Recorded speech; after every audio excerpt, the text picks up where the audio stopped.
Hendelin oratoriya yaradıcılığı. Hər bir böyük sənətkarın yaradıcılığında bir sahə daha çox inkişaf edir və xüsusi əhəmiyyətə malik olur. Təsadüfi deyil ki, Beethoven özünün simfoniyaları, Schubert mahnıları, Chopin fortepiano əsərləri, Wagner operaları, Berlioz da öz simfoniyaları ilə fərqlənir. Hendelin yaradıcılığında isə böyük nailiyyətlər nümayiş etdirən və yüksək zirvədə duran janr oratoriyadır. Oratoriya janrının da vətəni opera kimi İtaliya olmuşdur. Oratoriya kilsədə oxunan dualarla bağlıdır. Qədim dövrdə kilsələrdə dinləyicilər üçün oratoriya adlı xüsusi yer ayrılırdı. Burada dualar, dini şeirlər və xorlar oxunardı. Tədricən bu səhnəyə musiqiçilər də qoşularaq bu səsli ifaları, oxumaları melodiyalarla zənginləşdirməyə başladılar. Belə musiqiçilərdən biri də Romada yaşayan Palestrina idi. Ancaq ilk oratoriyanın müəllifi 1610-cu ildə öz cəhdi ilə yadda qalan Emilio del Cavalieri olmuşdu.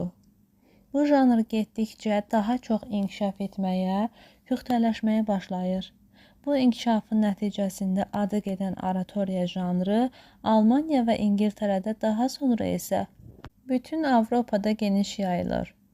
Oratoriya iri həcmli, vokal simfonik əsərdir. Buraya ariyalar, ariozalar, reçitativlər də daxil olur. Bu janr dini mifoloji sujetə əsaslanırdı. Hendelin də oratoriyalarının mövzusu İncildən götürülmüşdü. Hendel 30-dan çox oratoriyanın müəllifi kimi tanınırdı. Bu oratoriyalardan Saul, Samson, Məsihə, Yahudi Makkavey, İsrail Misirdə, Esfir, Asis Qalateya və Polifem, Herakl, Debora və başqaları bəstəkara ümumdünya şöhrəti qazandırmışdır. Hendel ilk oratoriyasını 1704-cü ildə yazıb. O oratoriyalarında operanın tərkibində olan müxtəlif janrlardan, xüsusən də ariyalardan və xorlardan istifadə edib. Əsər müqəddimə ilə başlayır. Solo hissəsini ariya daşıyır. Ariyalar həm qəhrəmanların, həm də xalqın daxili aləmini açmağa xidmət edir. Oratoriyalarda qəhrəmanlıq xarakteri daşıyan ariyalara geniş yer verilir.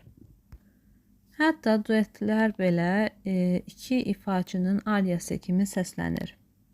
Dahi bəstəkar Hendelin İsrail Misirdə oratoriyası təntənəli epik xarakterlidir.